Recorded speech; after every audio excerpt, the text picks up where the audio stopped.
warahmatullahi wabarakatuh.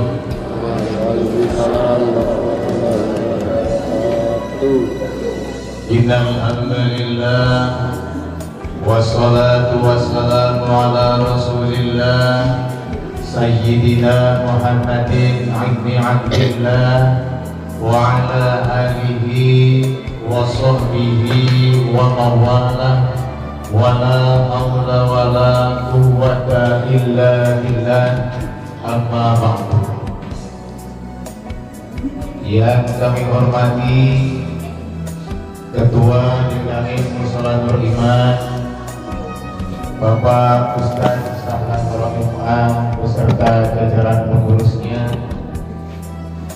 yang sangat saya hormati, saya takrimi senior saya Al-Mukarram Bapak Ali Mustafa, juga Bapak Ali Lubin, Bapak Ibu Saudara, keluarga besar Musolatul Iman, keluarga besar RT 01 yang insyaallah sama-sama dirahmati oleh Allah Subhanahu wa Ta'ala. Yang pertama, marilah kita bersama-sama bersyukur kehadirat Allah Subhanahu wa Ta'ala karena Allah masih menitipkan kepada kita yang pertama adalah nikmat kehidupan. Karena ini menjadikan modal penting untuk kita, manakala kita masih diberikan nikmat kehidupan oleh Allah, maka kita masih melangsungkan bakti kita kehadirat Allah Subhanahu wa Ta'ala, bakti sebagai seorang hamba. Yang kedua, kita bersyukur kepada Allah, kita masih diberikan nikmat kesehatan. Semoga sehat kita adalah sehat lahir dan batin. Karena jika saja fisik kita sehat namun hati kita sakit, maka itu juga sebenarnya akan membahayakan juga kondisi fisik kita. Karenanya kita bermohon kepada Allah, semoga ketika kita diberikan nikmat kehidupan, nikmat kesehatan oleh Allah, kita bisa gunakan bersama-sama untuk mengabdi kehadirat Allah Subhanahu wa Ta'ala. Selanjutnya, kita sama-sama berharap kehadirat Allah Subhanahu wa Ta'ala, semoga puasa kita pada hari ini dalam kondisi aman. Yang saya maksud aman di sini adalah semoga puasa kita diterima dan diridhoi oleh Allah Subhanahu wa Ta'ala. Kemudian kita semuanya dosa-dosanya diampuni oleh Allah Subhanahu wa Ta'ala. Kemudian dosa-dosa kedua orang tua kita, baik yang masih bersama kita maupun yang telah tiada, semoga diampuni oleh Allah Subhanahu wa Ta'ala. Selanjutnya, insan yang bertakwa, insan yang beriman, itu dipanggil oleh Allah Subhanahu wa Ta'ala dengan panggilan yang cukup indah. Ada kalanya Al-Quran itu memanggil dengan redaksi ya ayuhan nas. Ada kalanya Al-Quran memanggil dengan redaksi ya ayyuhalladzina amanu. Insan yang berpuasa dipanggil dengan panggilan yang itu indah, yaitu Bismillahirrahmanirrahim. Ya ayyuhalladzina amanu kutiba alaikumussyam kama kutiba alal ladzina min qablikum la'allakum tattaqun. Wahai orang-orang yang beriman, diwajibkan atas kamu berpuasa sebagaimana diwajibkan atas orang sebelum kamu, agar kamu menjadi insan yang bertakwa, menjadi manusia yang bertakwa. Artinya dari sini kita bisa pahami bahwasanya yang dipanggil adalah insan yang beriman. Faktanya, mohon maaf, banyak ketika kita lihat KTP-nya adalah ber-KTP agama Islam. Namun kemudian karena memang belum bersemayam di dalam kalbunya keimanan, ketika dipanggil berpuasa, mungkin badannya dia sehat, ya kan? Karena panggilan keimanannya itu belum ada, maka begitu sampainya mungkin makan di siang hari, minum di siang hari, karena belum ada panggilan iman di dalam kalbunya sehingga belum mampu untuk menjalankan ibadah puasa. Karenanya berbahagialah kita yang dipanggil oleh Allah, ya ayyuhalladzina amanu, kemudian kita semuanya bersungguh-sungguh memperjuangkan untuk bisa beribadah di bulan suci Ramadan. Kemudian inti dari puasa adalah bagaimana melahirkan insan yang bertakwa. Insan yang bertakwa inilah kemudian jadi insan yang mulia, dan Allah itu tidak pernah pilih kasih. Silakan siapa saja yang taat kepada Allah kemudian berjuang untuk meninggalkan larangan-larangan Allah, maka dia mempunyai predikat takwa. Dan ketika dia mendapatkan predikat takwa, pertama, dia menjadi insan yang dimuliakan oleh Allah Subhanahu wa taala. Kemudian apalagi diberikan kemudahan-kemudahan oleh Allah dalam setiap urusannya. Kemudian apalagi diberikan rezeki dari Allah dari arah yang tidak disangka-sangka.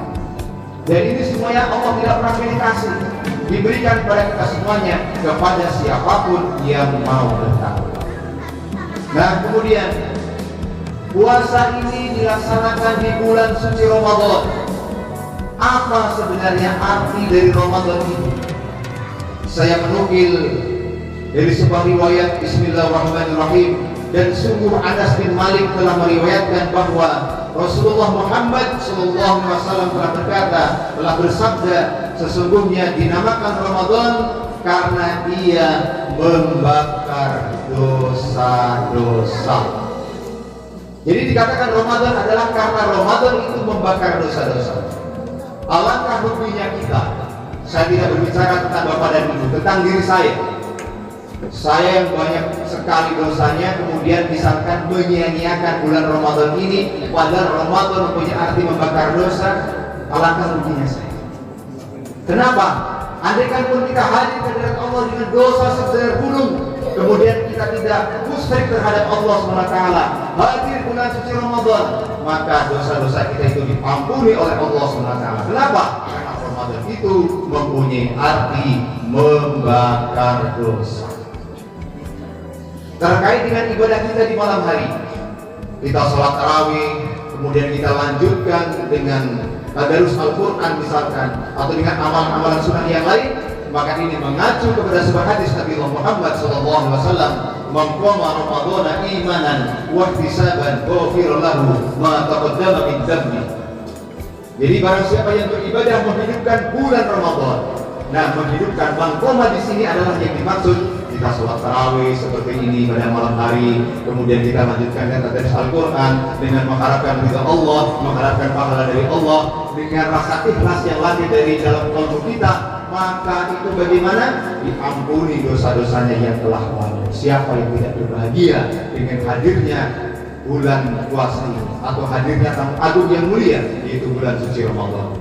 Kemudian dalam hadis yang lain dinyatakan mansoma. Nah, yang satu redaksinya adalah mansoma. Kalau tadi adalah mankoma, yang kedua adalah mansoma. Nah, mansoma inilah kemudian barang siapa berpuasa di bulan Ramadan. Artinya kalau tadi malamnya, kemudian ini siangnya melaksanakan puasa, kita menahan tidak makan, tidak minum, tidak sahur di siang hari dengan penuh kesabaran. Kemudian kita melatih mata kita berpuasa, pendengaran kita berpuasa, ucapan-ucapan kita yang baik-baik, langkah kita yang baik-baik.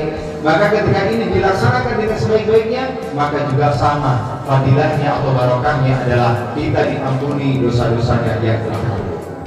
Kemudian pada bulan suci Ramadan ini adalah momentum di mana kita harus banyak-banyak berdoa kepada Allah Subhanahu wa taala.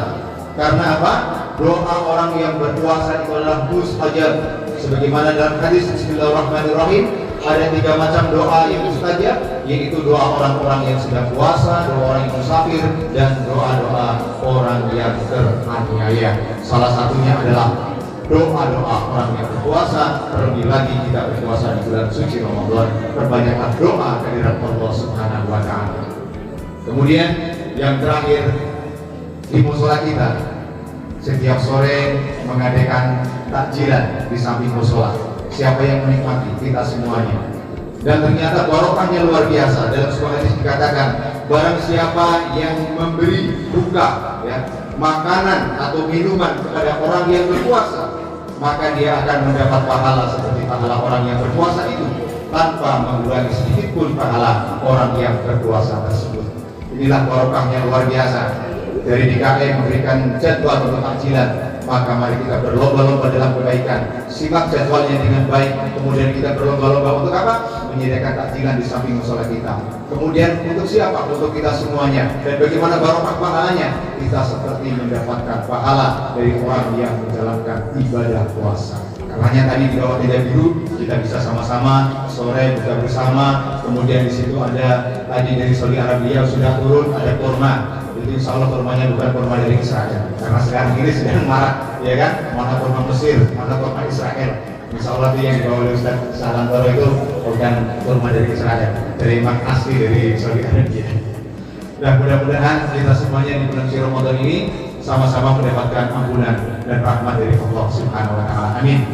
Dan kemudian untuk anak-anak kita semuanya saja ya, nanti di hari Sabtu dan hari Minggu yang telah berumur 2 tahun silakan asal didampingi oleh orang tuanya. 3 tahun sampai dengan 15 tahun mari bareng-bareng kita belajar bersama di Mushola Nurima. Waktunya dari Ba'da Asar sampai dengan jam 5:30 sore. Kita dalam kegiatan pesantren Ramadan. Silahkan daftarkan putra putrinya.